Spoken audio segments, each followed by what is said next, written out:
Every club. Every day. The Global Sports Podcast Network. Hello and welcome back to the Daily Southampton, part of the Global Sports Podcast Network. My name is Greg Elliott, the sun is shining, and it will surprise no one to let you know how optimistic I am feeling for the weekend. I'm joined by the rest of the Southampton team today, my good friends Oscar, how you doing? Yeah, all good, thank you. Good. Zach, how you doing? I've had one of my teeth drilled today, which sucks. Yet somehow it's going to be less painful than talking about tomorrow. Or so, swings and roundabouts. I'm here to put an end to this negativity.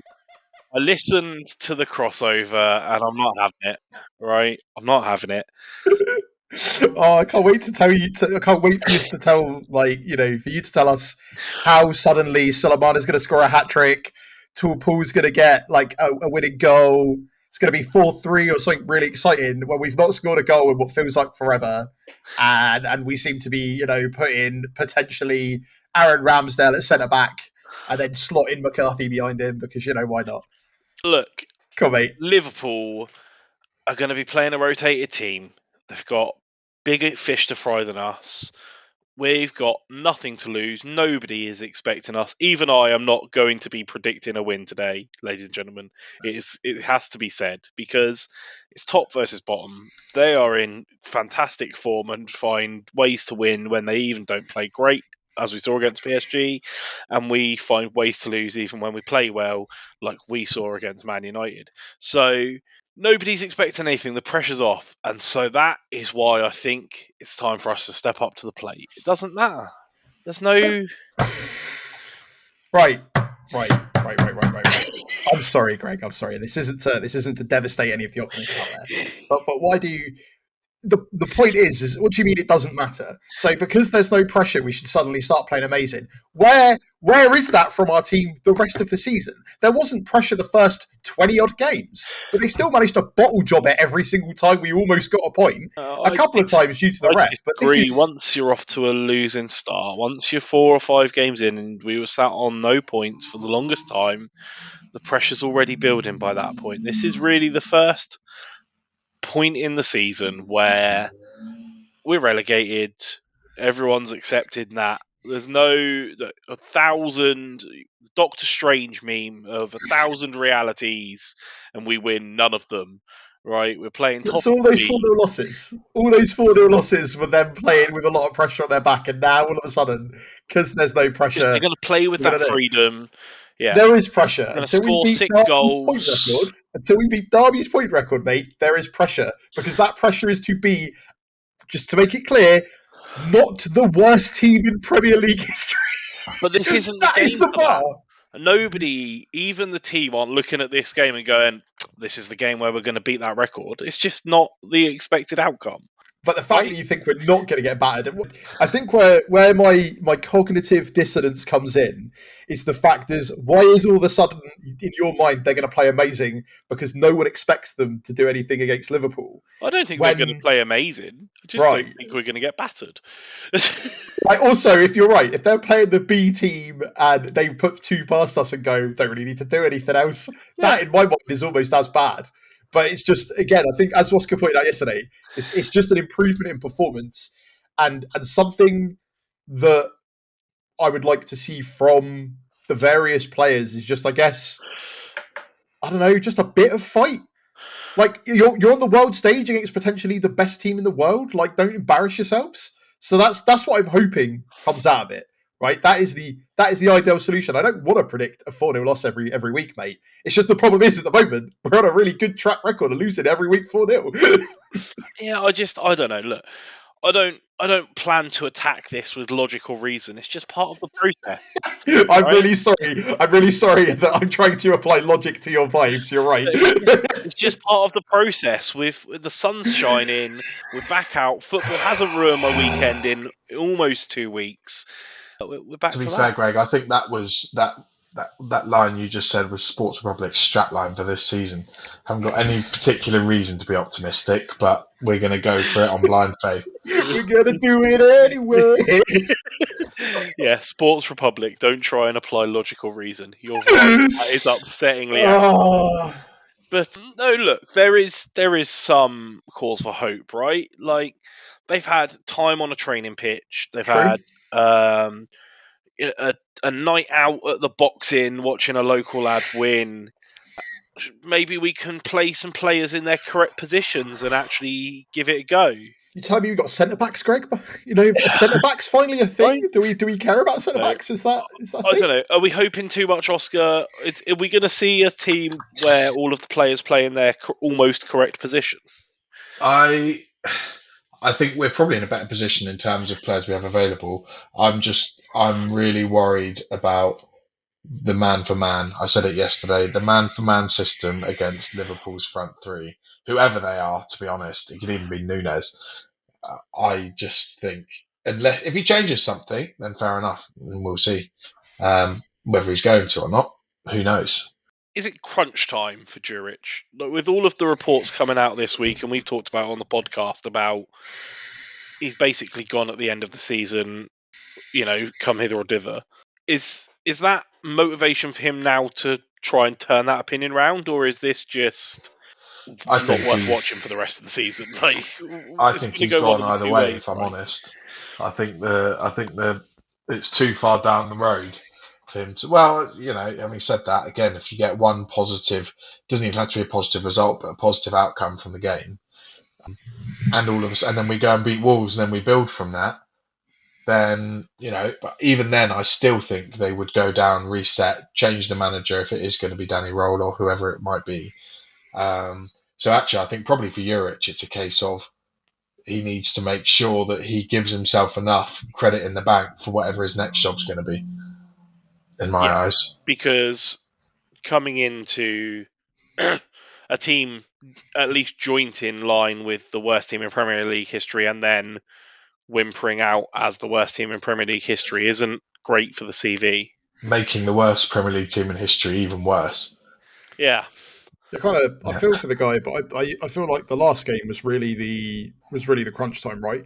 And that was the time. And again, like I feel not that was like the sort of sentiment, but there was a problem. He identified it. He got close to rectifying it, and what actually happened at that point was that he then decided to double down, and then we got beaten heavily again. So I think that for me, and probably potentially the nail in the coffin for, okay, well, this isn't going to work. And I certainly, it might work in the Championship, but it doesn't seem like everybody's bought in. It doesn't seem to have reinvigorated the players. Don't get me wrong, a couple of players have increased, got much better under him, but then a bunch of players have regressed, and there still seems to be sort of confusion. And we spoke about how this half of the season was supposedly him introducing his style. But then the problem is every other game feels like there's not like a style. It doesn't really feel like what you've pointed out before, Greg, which is, every single game that we go into, there is a plan to beat the opposition. And that's what he kind of promised almost with this sort of high press as well. But it's very much resulted back in now, like we're going to play the same position week in, week out. If you don't fit into my position, like if there's not a player to fit in that position, I'll put somebody that vaguely plays in that position.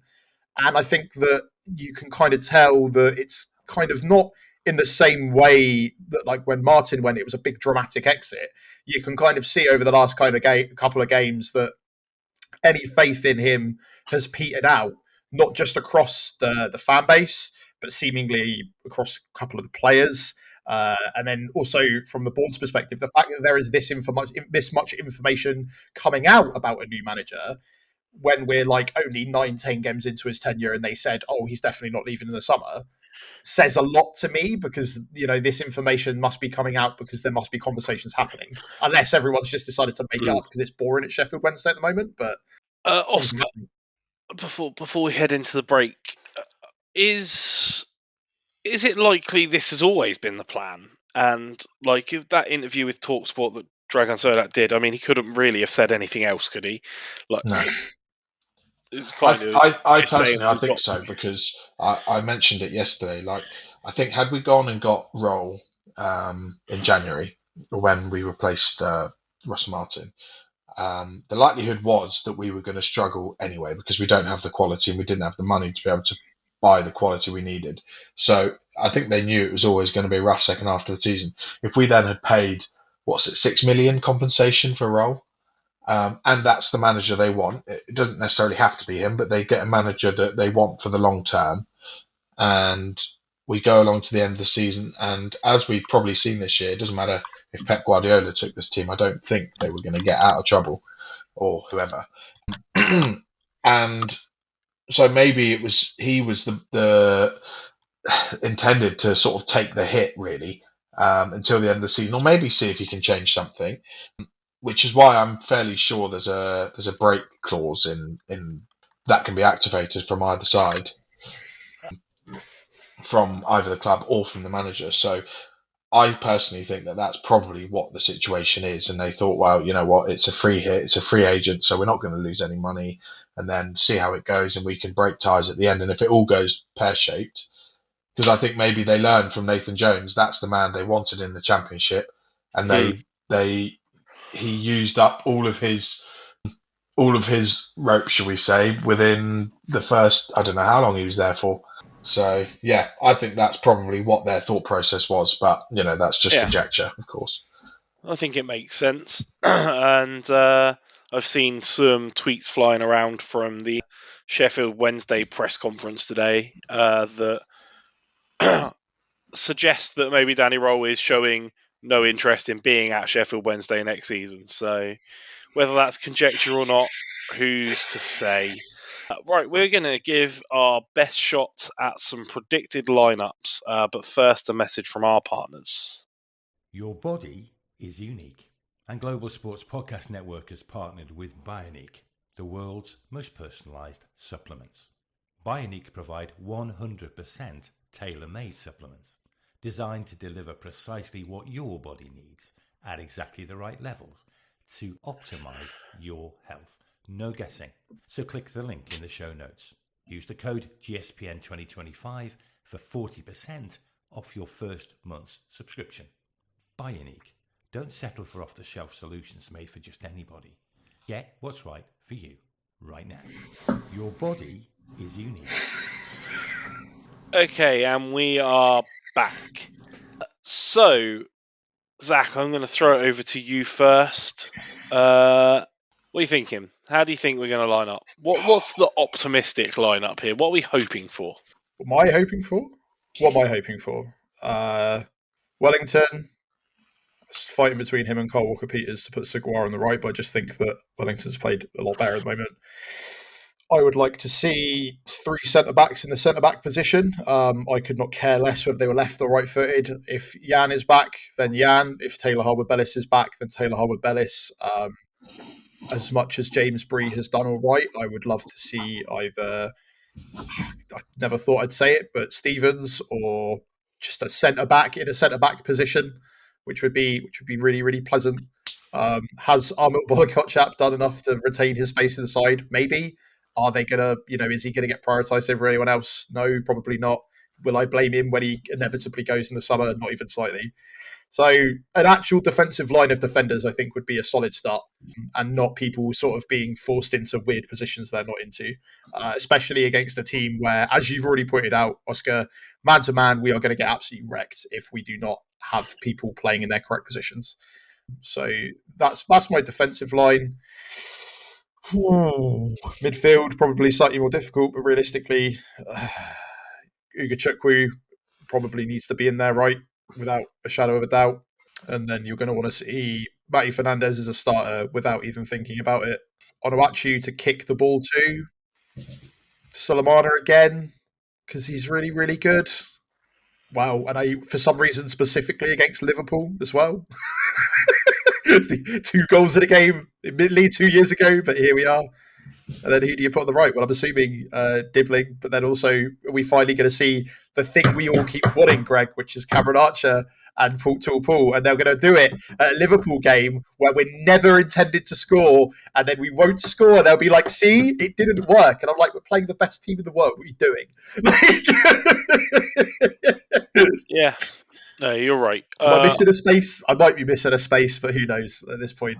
Yeah, no, I think that's pretty true to what I'd like. Toole and Archer off each other. Ugo Chukwu in the middle with, any Aribo and Fernandez, hopefully. I don't know. What about you, Oscar? Is there any sort of wholesale changes you're crying out No, for? I think pretty much the same. I mean, if it was me, I'd change the shape, but I don't think he's going to do that.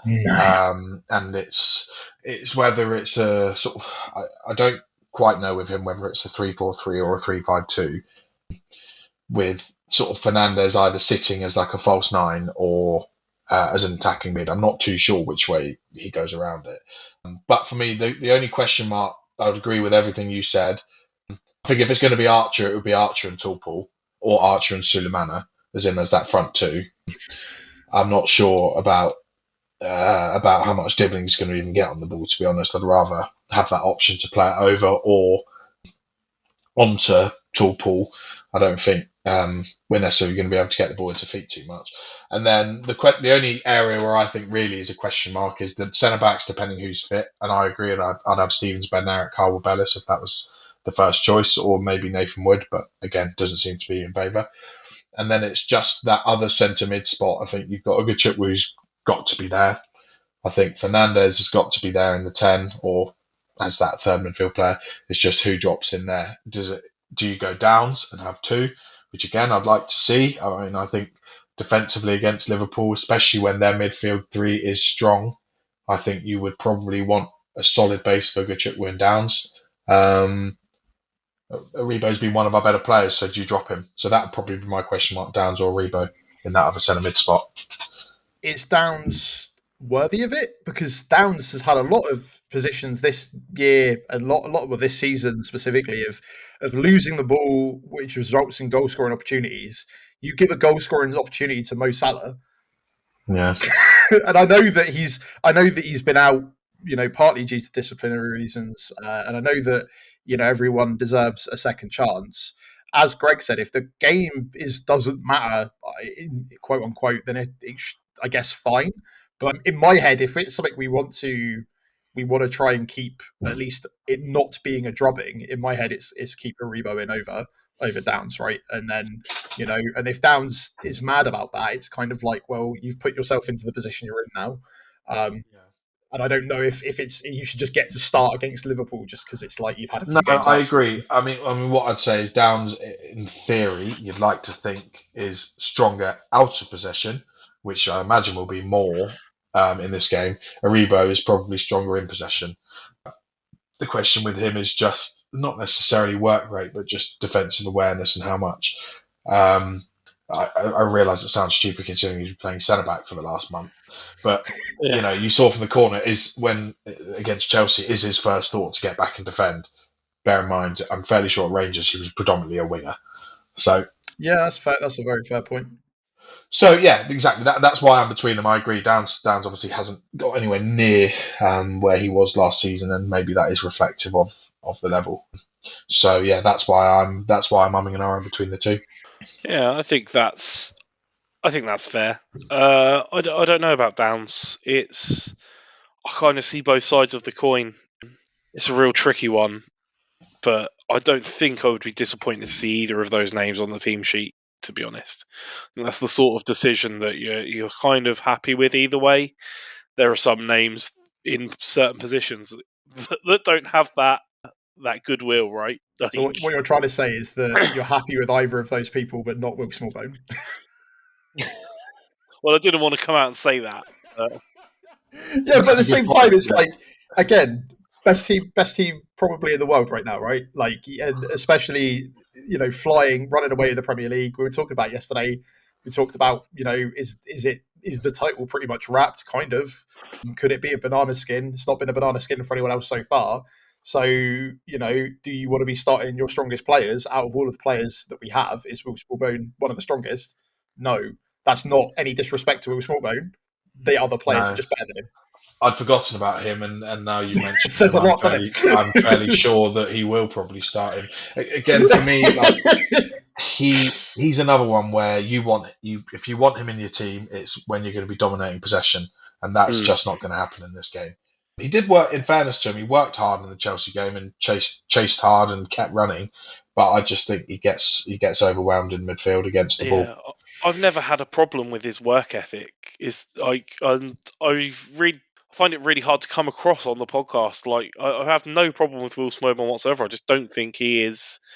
We've said before that he's sort of the jack of all trades in that midfield, and what that means at this level is that you're not the best at any of them, so your weakness is going to shine through, and you're going to be coming up against a lot of players who are the best in their field in multiple different teams, and that's a problem. And I think it's a lot of our criticism of a lot of our players over this season has been that it's not necessarily that we don't like them all. As Jack Stevens has upset me just because of the lack of being able to keep his head throughout most of the season. Don't get me wrong, but like when it comes to most of the players, it's not any sort of personal vendettas, or it's usually to do with the fact that like we have come up and we have a squad that are not ready for the league that we are playing in, and it has been brutally put on display this season, right? It's just as simple as that. Yeah. Absolutely. Okay, so we're going to turn our attention to the scores and how we think they're going to play out.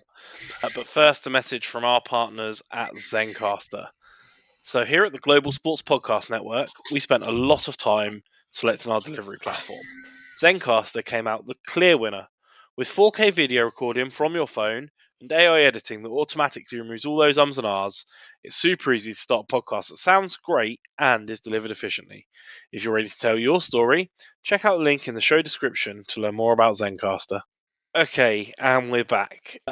So we've talked a bit about whether change will come. We talked a bit about the form that Liverpool are in, but look, we've got to hold on hope, right? That arguably Paul's best game this season came against Liverpool, and probably the best game I've seen for Sulemana in a Saints shirt also came against Liverpool, albeit a very long time ago. So holding on to the hope that even if it's a shop window level of motivation, Zach, have I done enough to change your answer, or are you still feeling the I same? don't think we're going to lose. Do you know what would be a really interesting fun affair that would be a slightly more exciting score prediction? It's something like a 4-3.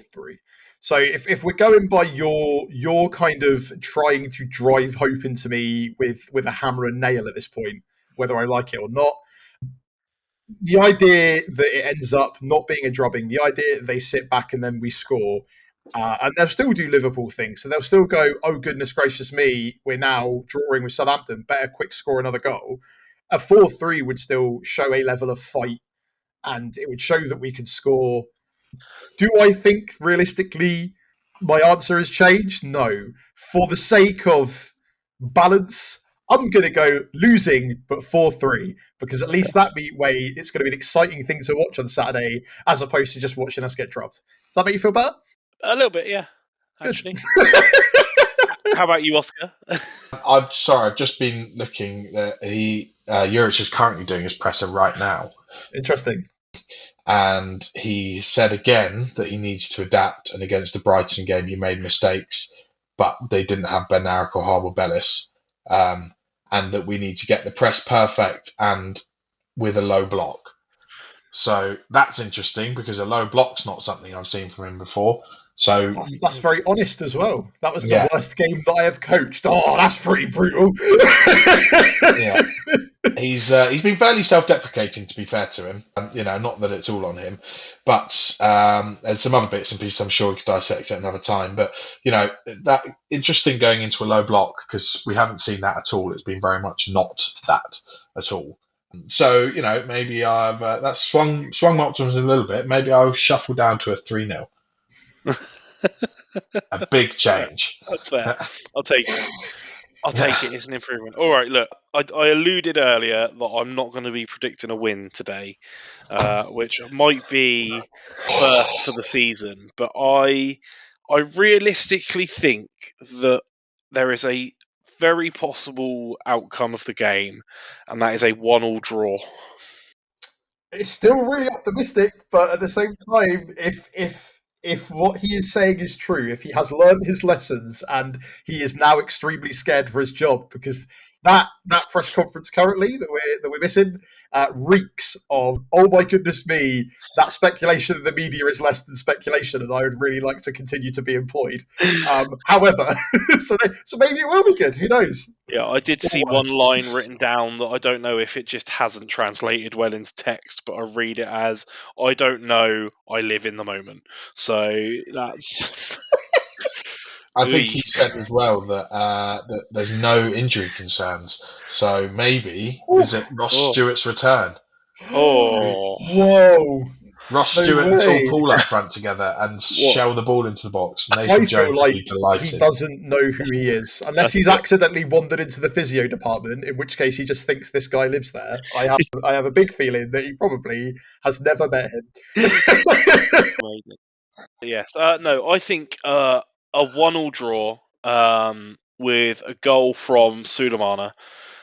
Would we count that as a win? You'd have to buy a shirt, Zach? I don't know. I feel like it needs to be a winning Premier League game where Sulemana... It would definitely feel like a win. Feeling like a win and being a win are two different things. One gets us past being the worst team in the Premier League history.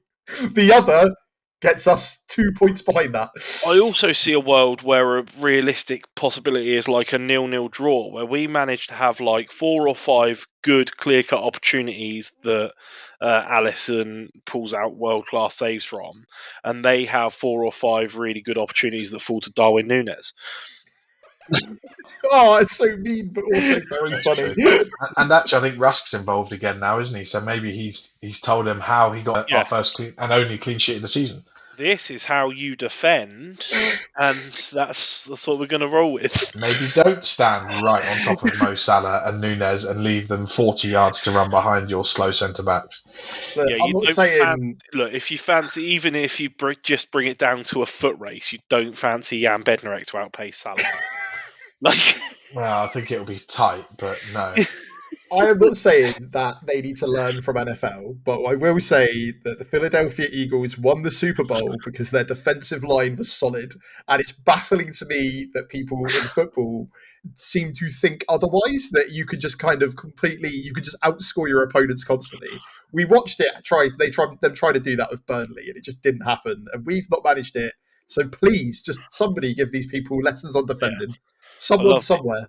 I love the analogy, Zach. Go Birds. Okay, right. That is just about all we've got time for today. Thank you, as always, for joining us. Oscar, Zach, thanks for putting up with my borderline delusional optimism. And we will be back on Monday for our 150th episode to review what happened at the weekend. And boy, it really could go either way, right? Ooh. It's going to go one way, but sure. Just depends how bad. Let us know your score predictions in the comments or on the socials. We're on Facebook, X, Blue Sky, Instagram, TikTok.